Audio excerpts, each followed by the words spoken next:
Hey everyone, it's Jason Andrews here at Spotlight Sound Studio, and today I'm going to tell you about how I reamp bass tracks. So you can do this with bass tracks or guitar tracks, and sometimes I do this because I recorded the direct signal in tracking, and then in the editing and mixing stage I want to run it through an amp or a different amp. And then also people send me tracks that they've recorded on their laptop or at home or at other studios where they didn't have a great amp selection, and they just use a direct box like this and just go directly into that, and then it changes the impedance to a mic level signal, and you can just run that in any preamp that you have, like these Focusrites or BAE, API, whatever. A lot of quality preamps or high-end preamps have the DI input in them as well, like all of these. So you can record your direct signal a number of ways and then reamp it later. But I have this direct signal in Pro Tools right now, and what I'm doing is sending an output that I'm using my patch bay here to send out to the live room where the amp is. I'll take you in there. Just go down the hall here, and we are in the live room.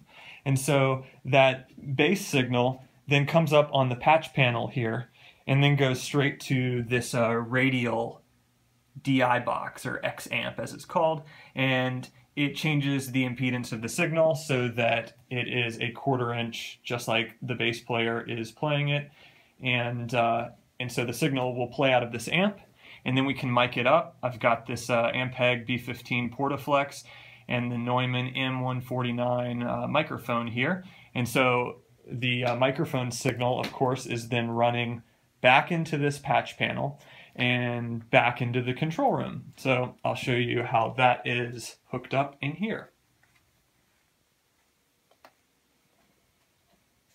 So that signal comes up on the patch bay here as a mic level signal, and I'm using this BAE 1073D preamp and then running that into this 1176 compressor and then straight into Pro Tools down here. So that signal just comes right up, and I can record a bass on my laptop or take something that someone else has done and record it live in the studio. So this is what it sounds like.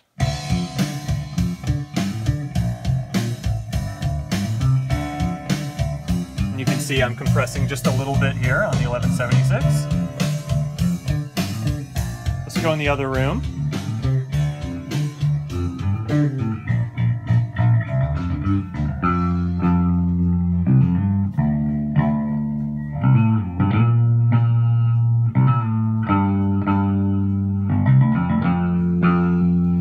And I have a bunch of different amps that I use for reamping. Here are a bunch of cabinets back here.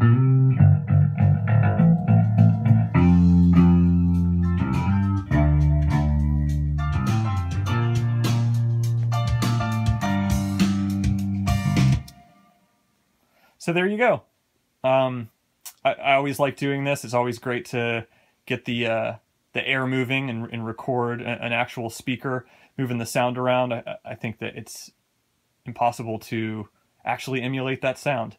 So I do this a lot for projects that I'm working on where I recorded direct, and for other people's projects. So if you have anything that you recorded, just using a DI box or something like this, and you're just using an amp emulator, send it over to me and I can help you out and run it through one of my mini amps. So I have quite a collection over here, and it's always a good time. Talk to you soon.